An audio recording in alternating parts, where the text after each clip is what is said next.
Welcome to another episode of the Above the Business podcast. This is Bradley Hamner, your host. On today's episode, we have a repeat guest many of you are familiar with, Mr. Steve Suggs.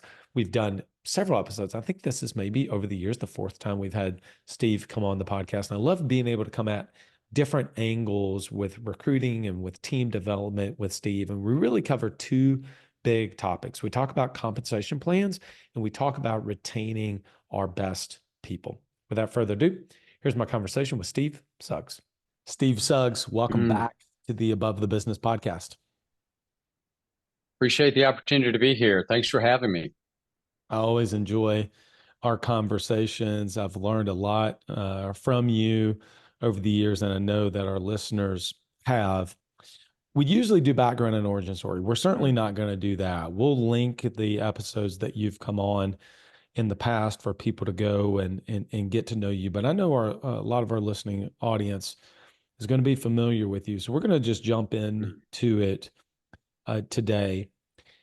One of the things especially if I have a repeat guest, I love to be able to try to think about what are the things that either I or especially they are seeing in their day-to-day since the last time that we talked. We had David Peterson on recently. We did this. And so one of the things, Steve, I wanted to ask you that has always been there, it really seems like it's more prevalent than it ever has been, is business owners making and being, in some cases, forced to, but they're changing their mindset around just compensation for their team members. And what I mean by that specifically, to give context, is out the door are the $12,000, $15,000, $20,000 low base salaries that people had in the past. That no longer is the case. And specifically, business owners are having to look at raising what they have paid people previously. What have you seen, and what is the, from a recruiting standpoint, of having appropriate, not overboard, but appropriate compensation and incentive plans, including base salaries, to be able to recruit really great people? Well, usually when this topic comes up, I focus more on the concept, the details, because obviously it's so different from city to city and from market to market. So getting into numbers of what's a good base salary and that type of thing is a little difficult. So I always start by just conceptually thinking about compensation. The first thing is to realize that every insurance agency is a sales organization. You know, the days of having a big service organization, obviously that's important, and obviously has to continue. But with insurance companies pushing agents to sell more, sell more, sell more, and with companies having a very hard time finding agents to come in and take over existing agencies because of retirement of agents and that sort of thing, you've got a lot of these companies that are allowing multiple office agencies. And so compensation is really focused in this world and today's world on the concept that first and foremost, this is a sales organization. And so what that means is that agents, they have to have a focus on hiring people who are really, really good at finding new business and growing that new business and multi-lining that new business.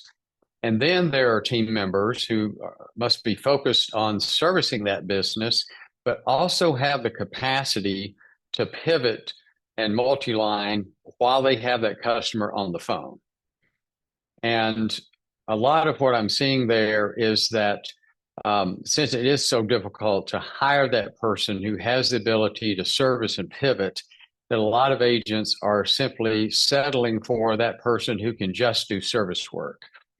Because if they don't have the service work being completed, it puts a lot more pressure on the agent. They have to pull salespeople from selling to help out with the service work. So the desperation of just getting the service work done is causing a lot of agents to hire service people who are just incapable of pivoting and multi-lining at the end of that service transaction. So if you want to build a sales organization, it's critical to have enough salespeople who are totally focused on selling and not being pulled away to do service work, and to hire service people who are capable of servicing and selling. So that is an organization that has to have a compensation that's based on pay for performance, which means it's a lower base pay with incentives for making commission, making larger commissions for people who can sell life and health insurance, and having a commission structure that causes people to function just like an agent functions. An agent has a scorecard, so they know the formulas for maximizing the compensation that's flowing from the home office into that agency. Well, so therefore, it's important for agents to build a scorecard for their selling team members and their service team members, helping them understand the mix of products, premium targets, the number of policies to sell every month, so that everyone is focused on, maximizing the amount of commission that they can earn every month. Now, here's a common thing that I see. They find somebody through either a really good interview process or a seat of the pants process. We see both of those, but they find somebody that appears to have a lot of sales experience and sort of fits the mold of what they're looking for, that will ramp up quickly because of that sales experience that they have. And to put icing on the cake and to make that person even more attractive, they're already licensed. So they see somebody as a plug and play individual. Well, all of a sudden now that person is coming in and wanting a higher base than the selling team members who have been there for 5 years. And that's putting agents in a difficult situation, because they really want to get this person, but the person is not willing to come in for that lower base. And so, and the typical situation that you see there is somebody who's further along in their career. They've been making six figures or a little bit higher, and for various reasons of wanting to spend more time with their family, get off the road, not have to travel as much, they're wanting a career change and into something different. Well, what's difficult is when you have that career changer who is at that higher level of income, they have a mortgage, they have expenses that may even exceed what the maximum amount of money that they can make, even if they're a higher producer in a state farm office. So it makes it difficult for the agent who's trying to make this decision to hire somebody who they think is going to be a big producer, but that person is actually has a success level and an income level that is above and beyond what's capable of making there in that office. And so a lot of agents, they're tempted to give that person a higher salary. And it creates a lot of problems, because if the other selling team members find out this person's base is a lot higher, all of a sudden now you've got to bump up everybody's base. So that's a common problem that I see that does cause a lot of frustration. So that career changer sometimes is just mathematically impossible for a situation like that to work. The person's not going to be able to make as much money as they thought they were going to be able to make, and the agent's not going to be able to pay that salary.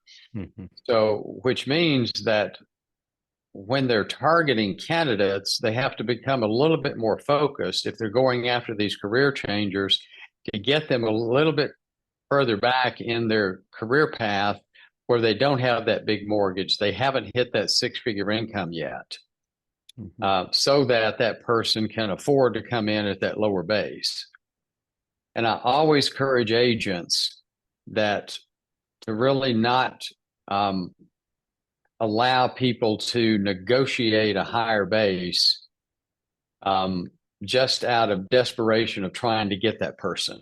Because if they are who they say they're going to be, they're going to make the money that they want to make. And so it takes a lot of discipline and a lot of courage to willing to take the risk to keep the base where the agent wants to keep it and not allowed to be negotiated out of that. And that's the same, it holds true on the service side. I mean, I've talked to agents who are wanting to bring somebody in a service pivot role and pay that person a $5,000 or $10,000 higher base than their highest paid current service person or even their office manager. Mm. And so it's a very difficult situation. And sometimes you just have to keep looking because you don't want to back yourself into a corner. Definitely something that can blow up on you pretty quickly if not handled correctly. I think that there's a element of being really clear on the front side as to what your salary range, your base range is, and sticking to that. And then saying, here's the base. This is what your total estimated commissions and bonus is going to be for the year.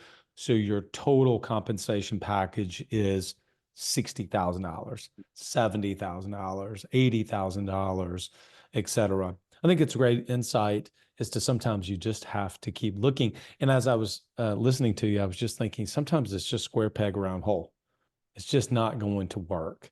If they demand that, need that, then sometimes it's just not going to be able to work.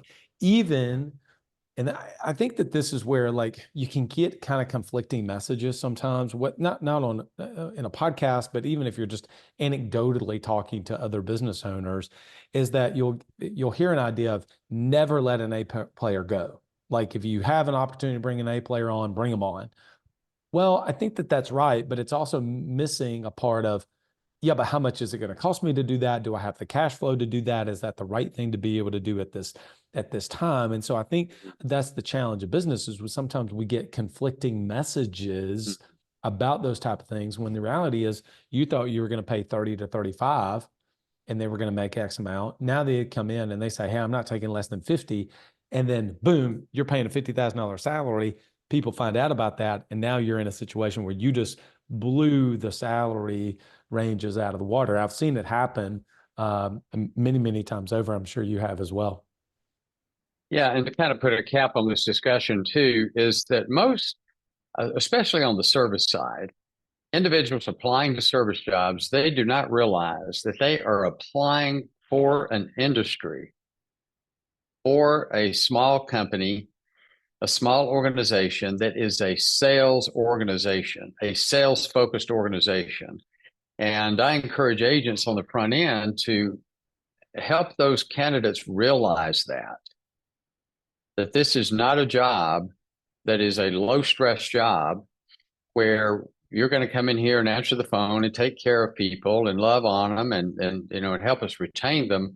But this is a job where you must accept the responsibility that your job is to make sure to get really, really good at becoming a risk advisor with the attitude, I want to make sure that people don't go to bed unprotected. And there's going to be a lot of pressure on the management side for you to get really good at the advising part of that. And you're going to be held accountable to daily production activities and monthly sales production. And if that's not a stress level that you're wanting or expecting, then you need to look for a job somewhere else, because a lot of agents sort of soft pedal that, and then people get in there and they're like a deer in headlights. I didn't know it was going to be this hard. I didn't know every day I'm going to be having to withstand this much rejection and this much pressure.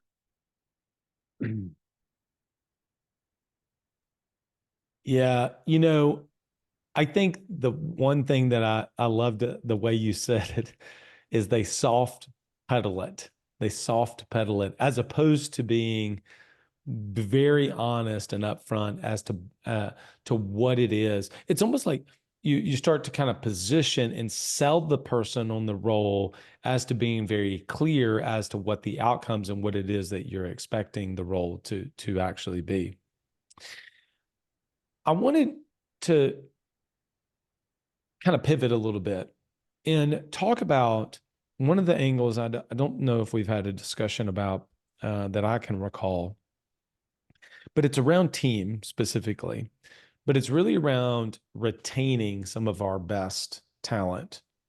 And I know at your company, Christian, you can probably share with me however many um, assessments now at this point you all have conducted. So your data, you don't have anecdotal data, you have actual real hard data on this. But I also know that you've had many, many conversations with someone who is looking for someone to fit, let's just say hypothetically, a sales role, and you've advised and shared with them it's probably not going to be a great fit. And I'm sure there have been some people that have gone on to do exceptional in that business owner's opportunity, even in spite of maybe the assessment not playing that out on the front side. But my guess is more often than not, somebody steps into a role, they may do well for a period of time, but then they begin to kind of regress. They begin to kind of fall back out of favor after the first 3 months, 6 months, year, or something like that. Why do you think that is? Well, it's multifaceted. Um, Sometimes it could be related to the agent just did not do a very thorough job on the front end at measuring all the dimensions that must be measured to determine whether or not this person is going to do well. And which gets into using a recruiting system. So that I think would be at the top of the list. Hiring out of desperation, not following the system. You know, in today's world, just like agents teach sales skills to their salespeople to try to help them become an expert salesperson and an expert risk advisor, it has become critical that business owners become an expert at a hiring process, which means they learn what to look for. They use tools and processes to measure those things. They gather an initial, they gather enough of the right kind of information so that they can weigh, am I making a high, moderate, or low risk hire? So that's number one. Number two, once you have hired a person, having a ramp up process, obviously you're going to give them sales training. There's a lot of that out there. You're going to give them product training. The thing that I see that's missing the most is helping that person find meaning and purpose in the job. And there's a process for doing that. I recommend to agents that maybe during the hiring process, but at minimum the first week, especially for a salesperson, or if you have a service person who wants to service and pivot and close, that you take that individual through an IFR, because they need to know what it feels like to be doing what they're going to be doing with other people. And you also want to make sure that that candidate or new employee takes your advice and purchases the insurance that they need so that they have their insurance and financial services pumping on all cylinders. That way, when they're advising other people, they're able to say, I do this, here's why I think you should. So that's selling with a passion, selling with a purpose. They're selling out of their own pocketbook. And so you want to make sure they have the right pocketbook. What that does is it creates a passion for the job. The next thing to do is that people do things for their reasons, not yours. So sit down and calculate how much money would this person make if they hit the sales targets that I've set for them, not minimums, but the maximum amount that you want them to sell, either through 100% selling or through pivoting.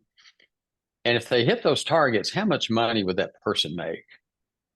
And then you sit down and have a coaching session where you're asking this new team member, how much money do you want to make? Not just to get by, but to get out of debt, to have disposable income, to hit some financial goals that you're not hitting right now. When you ask it that way, they're more likely to either say the number you just calculated or something higher. Now you have a personal income goal. You're never coaching to a team goal anymore. You're never coaching them to your quota. You're now coaching them to their personal income goal. That helps them find meaning and purpose. Now, to put that income goal on steroids, you say, okay, let's think about the next 12 months. What are you going to do with this money to make your life better? You're trying to get them to talk about paying off debt, buying a house, paying off a house, getting a new car, paying off credit cards, something that's going to make their life better. So a goal has to have a number tied to it. It has to have a deadline tied to it. And it has to have an income goal has to be very specific as to what they're going to do with the money. And then you engineer the metrics and say, okay, here's the policy mix. Here's the amount of premium. You'll earn more if you get really good at selling life and financial services. And here's how many quotes per day you're going to have to do to hit that goal. And you get them focused on those metrics for the purpose of hitting that personal income goal. And then you have this conversation with them. Each month is only about 20 days long. At the end of the month, we're going to hit the reset button. And you're going to start all over again. And I want to help you avoid the trap that at the last week of the month, you're behind on your production. So now all of a sudden, you have to ramp up the number of daily quotes that you're doing just to catch up, or you're not going to hit that income goal. So what I'm going to help you focus on is if, for example, you need to do 8 quotes a day, and let's assume Monday is the first day of the month and you only do 4 quotes. And you think, well, I'll just do 9 quotes the next 4 days and I'll be caught up. Well, on the second day of the month, you do 4 quotes and you think, I'll just do 10 quotes the next 4 days and I'll be caught up. See how quickly you can get behind and you'll never catch up? Mm-hmm. So I want to work with you to hold you personally accountable to the metrics so you hit your personal income goal. So we're going to get focused on 8 quotes a day. Don't go home until you get your 8 and never miss a day of 8. Win every day. That way you're not sweating at the end of the month because you needed, 160 quotes for the month and you've only done 100 and you've got to do 60 quotes the last week of the month. It's impossible to do. You'll never catch up once you get behind. So helping people understand the concept that this is not pay to try. You're getting paid for results. And I even have some agents who have gone as far as saying that I'm going to pay you a base salary for 8 quotes a day. And you've got to earn your base every day. Not 8 hours a day. I'm not going to pay you to try. I'm going to pay you to do. 8 quotes a day, 40 quotes a week. And if you don't want to work evenings, you don't want to come in on Saturday, you've got to earn your base through hitting that quote target. Then ultimately, you have to earn your base by validating that base salary that's being paid out. You've got to sell more so that there's a return on the base that's being paid. And I'm surprised at how many agents don't even know that number. If you're paying somebody a $35,000 salary, what do they need to sell each month to not just pay you back, to make you a return on that base pay? That's a number every agent should know. So getting somebody ramped up quickly is setting that personal income goal um, working the metrics. And for the first 90 days, visiting with that team member, where you basically ask the question, tell me your metrics from yesterday. How many quotes did you do? How much did you write? Whatever those metrics are, they're reporting those metrics to you. You're holding them personally accountable to their own goal. And then the other thing that I see that really impacts retention is just letting team members get away with poor performance. It's so difficult to hire people. All of a sudden now you're lowering the standards, and the really good team members are watching you do this. They're watching you let these poor performing team members get away with things. And that is a culture killer. So keeping those standards high, where if after a reasonable amount of time, this new team member is dragging everybody else down and dragging the culture down and lowering the bar for everybody else, being very brave, and getting rid of them early. And so having this coaching system and process in place right from the very beginning is going to have the greatest impact on retention. Another thing that we found out in some recent studies that we've done is that you can actually hire somebody who's too smart. And if somebody has a high intelligence level and they've been working in a job in a field that is more complex than the job that they're applying for, it's unlikely you're going to retain that person, because they're not going to be challenged and they're going to get bored. Now, there are some really highly intelligent people who are completely satisfied with the job that you're going to hire them to do. But those are typically people who do not have additional education. They do not have a useful major. Let me put it that way. You know, you can be smart enough to go to law school, but you settled for a undergraduate degree in psychology or 14th century poetry. And, we hear all of these very expensive degrees, useless degrees that people get. And I see that every day, all day long on resumes. And so you can have an intelligent person who might have had that degree, and they'll come in and do a great job for you because they don't have a lot of options, even though they have a college education. And sometimes that combination works. Where you'll see turnover within the really high intelligent people is looking at their work history, where they have been in jobs that are above this particular job they're applying for with an agent is above their capacity to work, and they won't be there long.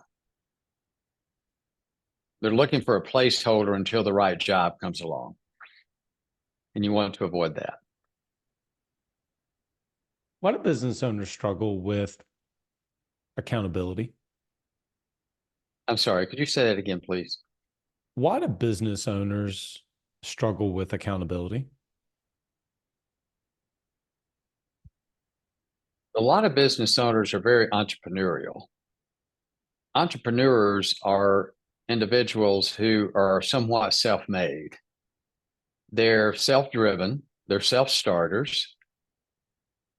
They typically didn't need accountability to get to where they are. They were accountable to themselves, and they make the assumption that everybody else is just like them. And you're hiring individuals. The only time that you might hire somebody who's just like you is if you hire an agent aspirant. And so one reason that they don't hold people accountable is they don't feel like they have to hold themselves accountable, so they read their biography into the life of everybody else. I do it. You should be able. I should do it. You should be. That was a good line right there. Yeah. They read their biography into the lives of everyone else. That is good. That is that's what I call a circle. I'm circling that one. That's a good line. Well, it's the biggest trap that we fall in as parents. Let me tell you what it was like while I was growing up, son. I walked 5 miles in the snow barefooted with a hot potato in my pocket and had it for lunch. We have to avoid that as managers and coaches and parents. I stole that from Stephen Covey, by the way. I don't have a lot of original things. But that is the biggest trap that we fall into. So I always encourage agents that accountability is critical for every single person in the office. Hmm.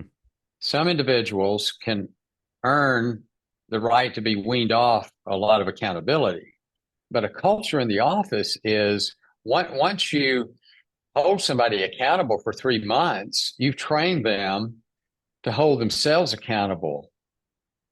The purpose of a sales meeting should be accountability for everyone. A wise person once said that when you set a goal, go public with it.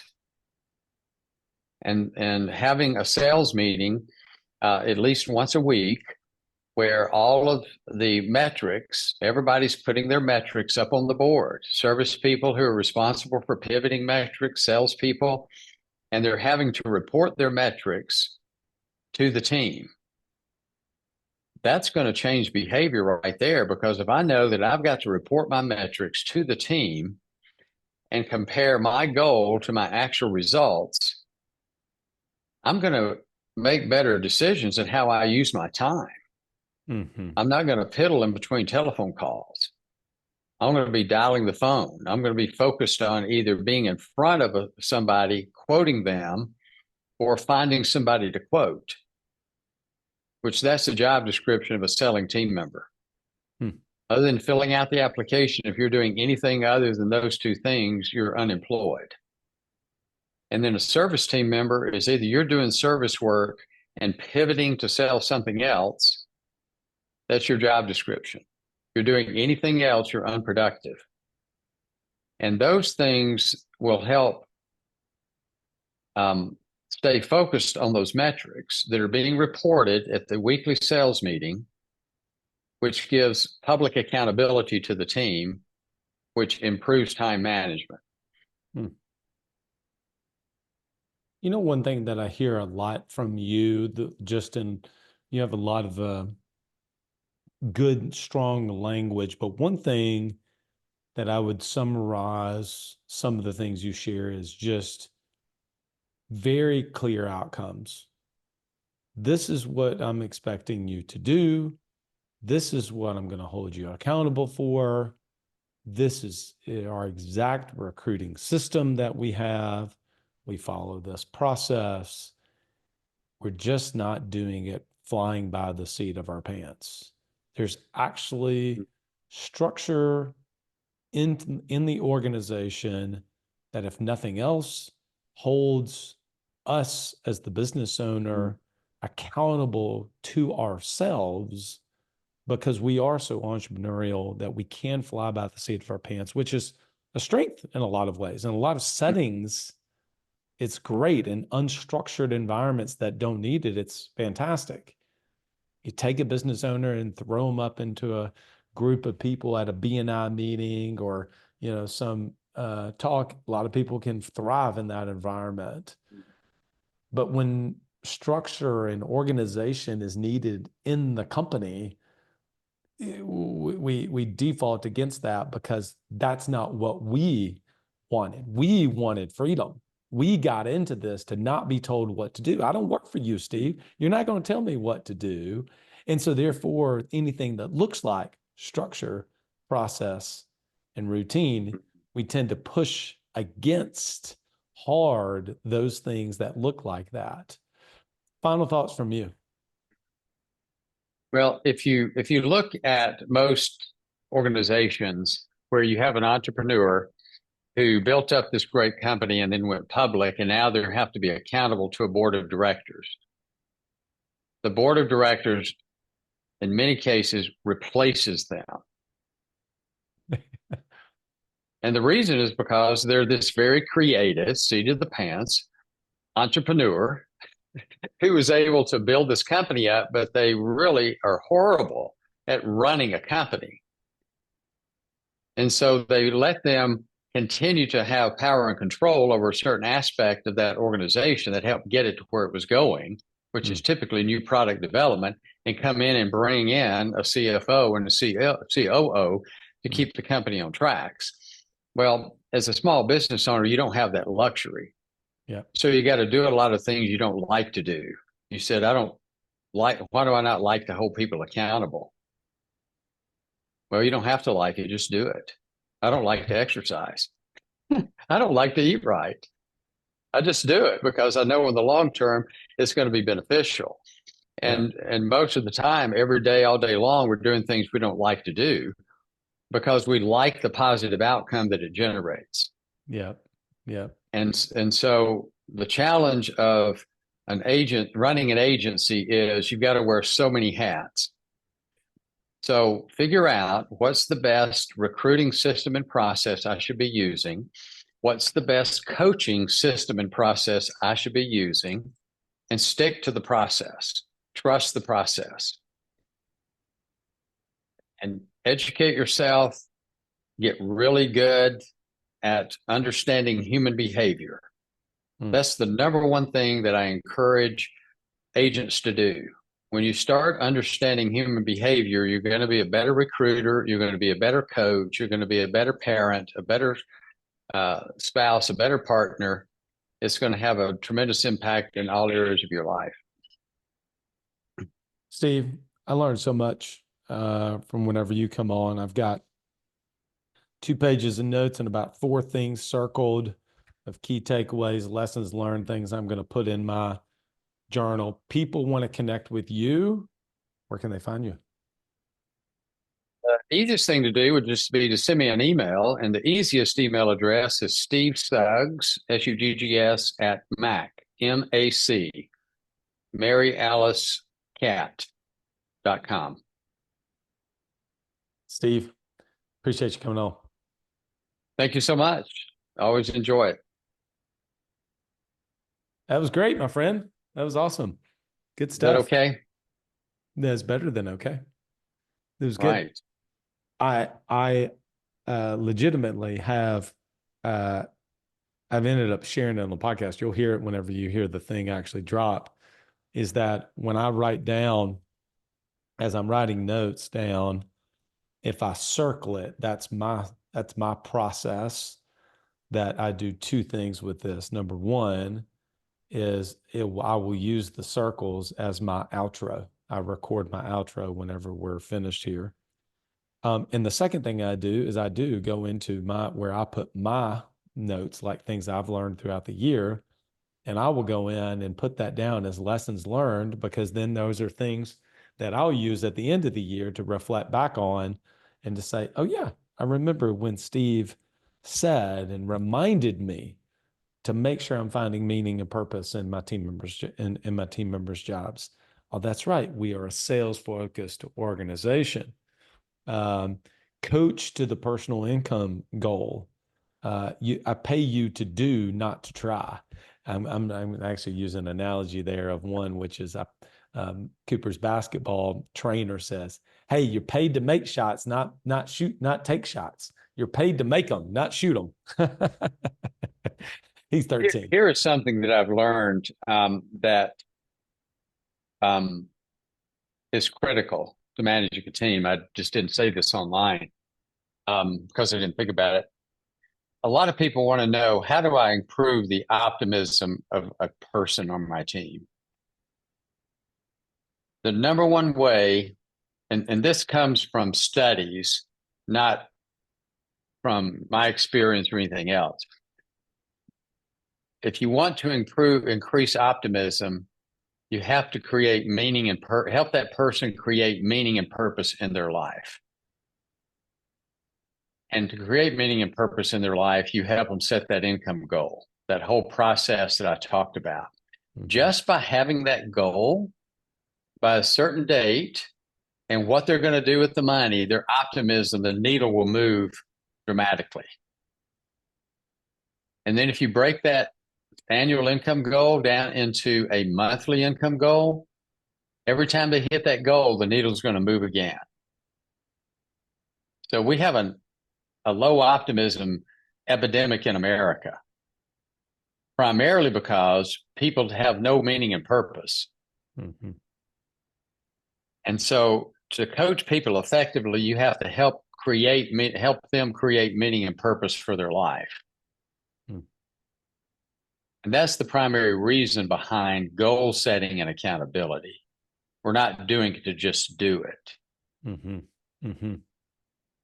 I love that, team. Let's put that on. Let's put that on the podcast. That's bonus time from Steve. I think that's really good stuff. Good. That's why I actually started to continue the recordings afterwards, is because sometimes we pick up some really good anecdotal things that come out of there to add to the podcast. Steve, it's been a pleasure. Appreciate your time. Thank you so much. Right. Always willing to come on. Take care. All right, my friend. See you. Bye bye. See you. Bye. Well, you heard me say it on there about the things that I circle for takeaways for me. It's kind of my process. I like to be able to write these things down, and then I go into my app that I use of choice, which is Day One. Put this into my log of lessons learned. I was using Slack for that for a long time, a Slack channel to myself, but I actually ended up loving putting it in the Day One app. That was an app that I use for some personal journaling. So I just started a new journal in there. So that's a great app to use. Syncs really beautifully with your phone, iPad, etc. So what did I circle specifically? I think number one, sales focused organization. Number two, helping people find meaning and purpose in the job. Number three, coach to the personal income goal. Number four, pay you to do, not to try. I shared with Steve afterwards. I said, yeah, Cooper's basketball trainer shared with tells him, "Hey, you're paid to make shots, not take shots." And then lastly, your team is not you. Now he didn't say that. That's something I picked up, or I've actually done a podcast on. Your team is not you, and I think that if we try to read our biography into their lives about how we see things, that that that resonates with me a tremendous amount, because I used to do that. I used to think that everybody thought the way that I do. Now I get around other entrepreneurs and business owners, and indeed they do. But with our teams, the team is not you. They just don't see things always the same way that you do. Love having Steve on. Connect with him. Send him an email. I think that's the best way to get in touch. He is super prompt to be able to respond. Always enjoy having him on. Big shout out to our podcast sponsors, Autopilot Recruiting. Autopilot Recruiting can help you with this process. They can be a part of your entire recruiting system that you have, and do and take part of some of the pieces of this, like your entire recruiting system. You work with Autopilot Recruiting, maybe reach out to Steve and his team to use one of their assessments that they have. And those pieces put together forms a very powerful system. In one of the areas, doing the initial screenings, the initial resume reviews, the initial phone calls, etc., is really difficult for a high fast entrepreneur. She or he is wanting to go faster, and they know they need to bring on some people, but Autopilot Recruiting fits at a role and in a place that allows you to be able to buy back your time and still get great people. Go to autopilotrecruiting.com. I love whenever he was talking about a coaching system in place, and working with Coach P can be a part of that. It's not intended to be everything. Of course, you have to still be able to coach them, but if they will associate you work with Coach P and have them to get access to Coach P and what his team are doing, then they'll associate that with you because you're the one that actually helped them to get to that place. So go to coachpconsulting.com, coachpconsulting.com. You can give it a free test drive for 30 days and see what it's all about. If you're tracking compensation, bonus plans, and you have word tracks, but they're kind of scattered all over the place, one of the best ways to consolidate all of that into an easy to use interface is with Today App. Go to todayappro.com, todayappro.com. We can get away from the spreadsheets, use something that's going to work seamlessly with your corporate approved CRM, todayappro.com. Last and certainly not least, Club Capital. If you want to be able to get control, we was actually just on a boardroom call with my members earlier today talking about this very thing. And let me ask you just simply this: what is your plan for profit? Do you have a plan in place to be and become more profitable? If you're not profitable now, Do you have a plan in place to be able to make that happen? That was just came out today in a conversation we were having about what is the profit now? Didn't know. What do you want it to be in the future? More than what it is, but there wasn't specific targets and there wasn't a plan to make that happen. I encourage you to work with Club Capital. They can help you to begin to put together a plan for profit. Club.capital. All right, everyone. Till next episode, lead well.